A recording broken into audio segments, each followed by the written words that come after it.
Number एक तो मैं आपको बता दूं, 30-40 कुंटल की पैदावार देने के लिए हमने यहाँ गोष्ठी नहीं रखी। हमने गोष्ठी रखी कि आपकी पैदावार जो अभी है उसको बढ़ाने के लिए। औसत पैदावार अभी जो चल रही है 50 कुंटल के आसपास है, जो 750 कुंटल प्रति हेक्टेयर आती है। और आप में से ही कुछ लोग ऐसे होंगे जो 80 कुंटल ले रहे होंगे और 15 अट्ठे 120 1200 कुंटल बैठता है। उस अंतर को कम करने के लिए जो 750 वाले हैं उन्हें 1200 की तरफ वो 800 पे जाएं, 1000 पे जाएं, 1100 पे जाएं, इसलिए हमने गोष्ठी रखी है। दूसरी बात, अगर आप जो डॉक्टर साहब का तरीका अपनाओगे ना, 80 कुंटल पे जाओगे, 40 बन जाओगे, लिख के ले जाना, गारंटी हम लेंगे। 120 कुंटल वाले भी किसान हमारे पास हैं आप ही के क्षेत्र में। हमने आपको इसलिए बुलाया कि आप अच्छी बात को ग्रहण करें ऐसी, और अपनी जो पैदावार है उसे ऊपर को लेके चलें, नीचे के लिए नहीं आए भैया हम यहाँ पे। हमारा उद्देश्य है आपकी लागत को कम करना या इसी लागत में आपकी पैदावार को बढ़ाना। सदन में उपस्थित राजपुर छाजपुर किसानों की जो सरदारी बैठी है उसको मेरा नमस्कार। देखिए, बीज का शोधन होना अलग चीज है और भूमि का शोधन होना अलग चीज है। अगर आप बीज को शोधित कर लिया, भूमि को शोधित नहीं किया, तब भी बीमारी आने की संभावनाएं रहती हैं। ट्राइकोडर्मा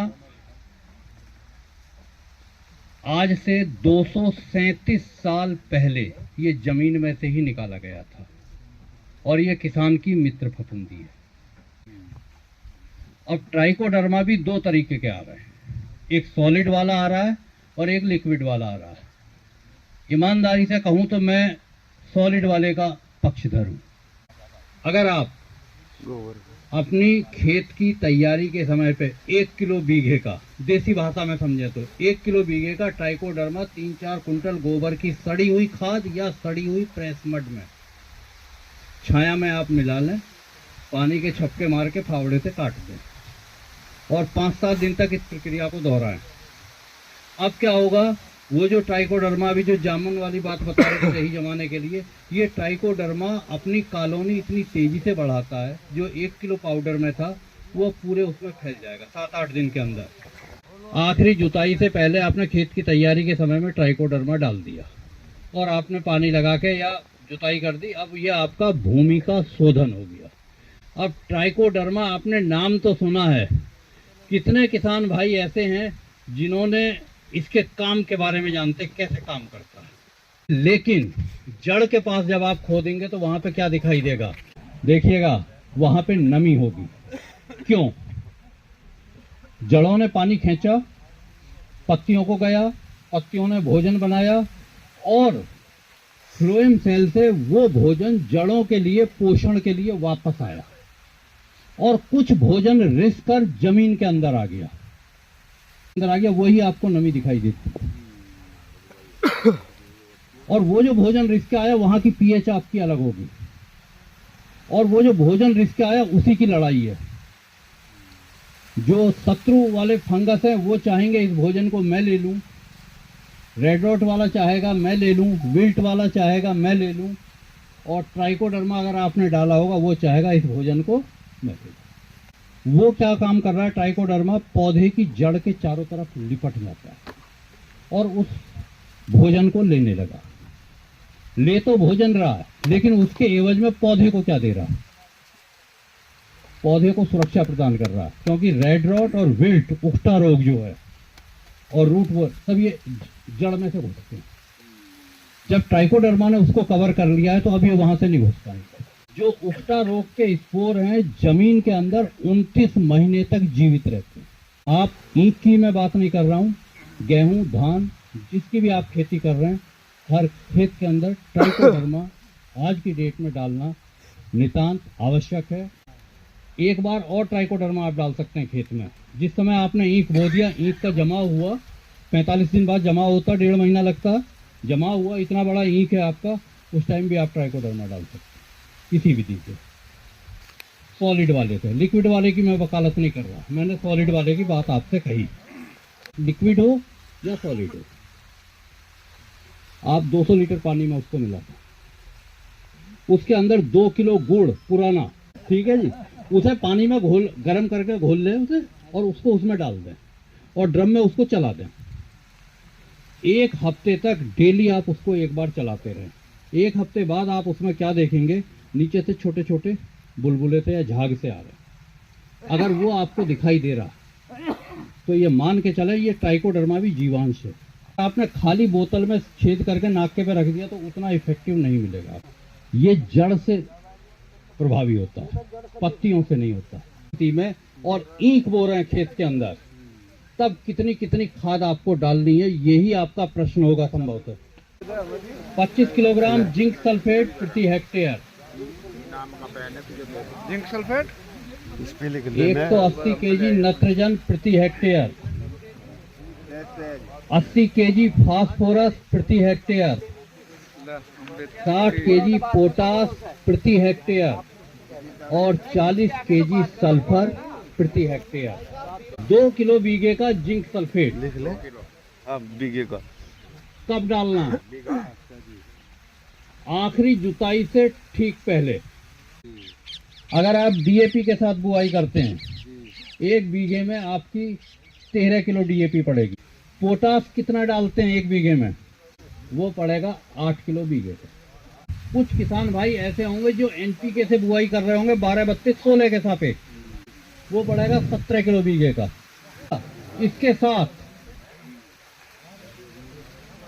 2 से 2.5 किलो बीघे का पोटास और पड़ेगा इसमें। तीसरी एक खाद और है, वो है एसएसपी, सिंगल सुपर फास्फेट। वो 1 बीघे में पड़ेगी 33 किलो। 7 या 8 किलो बीघे का इसके साथ भी पोटास पड़ेगा, एमओपी, म्यूरेट ऑफ पोटास। कुछ किसान भाई ऐसे भी होंगे जो बेंटोलाइट सल्फर डालते होंगे।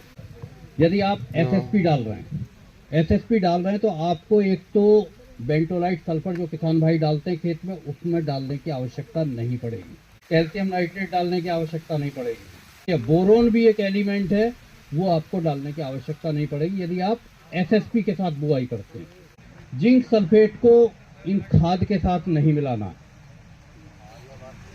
अगर आपने खाद के साथ मिला दिया तब क्या होगा, जिंक फॉस्फेट एक आयन बन जाएगा और वो पौधा कॉम्प्लेक्स आयन बन जाएगा। वो पौधा उसको जड़ से अवशोषित नहीं कर पाएगा, वहां पे आपका पैसा बेकार हो जाएगा। खाद जो है ब्रॉडकास्ट नहीं करना, छिड़कना नहीं है, खुद डालना। देखिएगा, ये है पत्थर वाली खाद, ये चलायमान खाद नहीं है यूरिया की तरह, जहां पड़ जाएगी जड़ को इसके पास आना पड़ेगा। अगर आपने पूरा गन्ना डालेंगे तो होगा क्या, ऊपर की 1 या 2 आंख बामुश्किल जमेगी, एपिकल डोरमेंसी की वजह से। जैसे ही आप काट देंगे उसके वो जो हार्मोन चल रहे हैं वो अलग अलग विखंडित हो जाते हैं, इसलिए जमाव का प्रतिशत इसीलिए काटा जाता है गन्ने। भूमि को तो आपने शोधित कर लिया ट्राइकोडर्मा के साथ, और इस पेंडे को ट्रीट करना है या तो थायोफिनेट मिथाइल है या कार्बेंडाजिम है। करने के लिए सबसे बढ़िया तरीका ये है कि 2 आंख के पेंडे काट लो और वो जो आलू वाली और प्याज वाली जो बोरियां हैं उनमें भर के रात भर को डुबा दो। नमी होगी, जैसे ही आपने चाहे वो फिप्रोनिल डाला या क्लोरपाइरिफॉस, आजकल सॉलिड भी आ रहा है 2 किलो बीघे का, वो डाल दिया, जैसे ही उसके कांटेक्ट में आएगा नमी से गैस निकलनी शुरू हो जाएगी। और ढकाई से ठीक पहले आपको डालना। और जो सही समय है ईख बोने का वो है 15 मार्च तक कायदे से, जब 28 से 32 डिग्री टेम्परेचर दिन का होता है। वो गन्ना बुआई के लिए सबसे उपयुक्त तापमान। एक प्रश्न है मेरा भी। आपने बताया डॉक्टर साहब कि अंतिम जुताई से पहले ट्राइकोडर्मा का यूज करना चाहिए खेत की तैयारी के समय। तो डॉक्टर साहब 1-2 सवाल है कि जो इसके ये फंगस है, आपने बताया कि फंगस है जी, तो आपने थायोफिनेट मिथाइल और बताया कि उसको जी। बुआई करते टाइम डाल लो जी। तो क्या थायोफिनेट मिथाइल से फंगस मर नहीं जाएगी? बहुत बढ़िया सवाल है आपका। इतना बड़ा आपका खेत है जितने पे ये लाल कपड़ा पड़ा हुआ है, सुनिएगा मेरी बात को बहुत ध्यान से। इसमें कितने % एरिया में फूल खोले जाएंगे? बामुश्किल निकलेगा तो 10% एरिया निकलेगा। अगर वो फंगस खत्म होता है तो 10% का ही खत्म होगा, 90% तो अभी जमीन के अंदर एरिया में है, 90% तो है। जैसे ही इस दवा का असर कम होगा वो अपने आप। अच्छा डॉक्टर साहब, एक बात और पूछनी थी, क्या ऐसा कोई फर्टिलाइजर है जो आपने बताया इनमें से जो ट्राइकोडर्मा के जीवाणु को मार सकता है? या जैसे जिंक सल्फेट है, फास्फोरस है, कुछ ऐसा?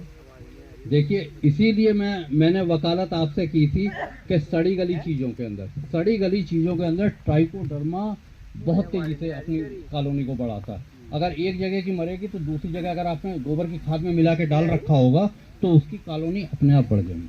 क्योंकि यहाँ का मुजफ्फरनगर का ऑर्गेनिक कार्बन का लेवल जो 1% होना चाहिए वो 0.4% से भी नीचे है। ऑर्गेनिक कार्बन बहुत कम हो गया, जीवांश। हाँ जब वो बढ़ जाएगा आपके खेत में तो ट्राइकोडर्मा एक स्थिति ऐसी आ जाएगी आपको फिर ऊपर से डालने की आवश्यकता नहीं पड़ेगी।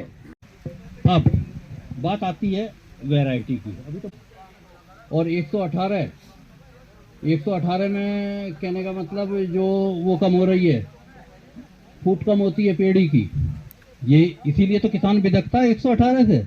एक बात सुन लीजिएगा, बड़ा थोड़े से टफ है वर्ड, जो आया है वो जाएगा। चाहे 1148 वैरायटी हो, चाहे 1158 हो, चाहे 312 हो, चाहे 77-17 हरियाणा की कर्जा पहाड़ जिसको बोलते थे, चाहे 238 हो या 118, आप और मैं सबको। और हर वैरायटी की एक उम्र है, 15 साल चल गई, अब ये वैरायटी साइमल्टेनियसली डिटीरिएट कर रही है।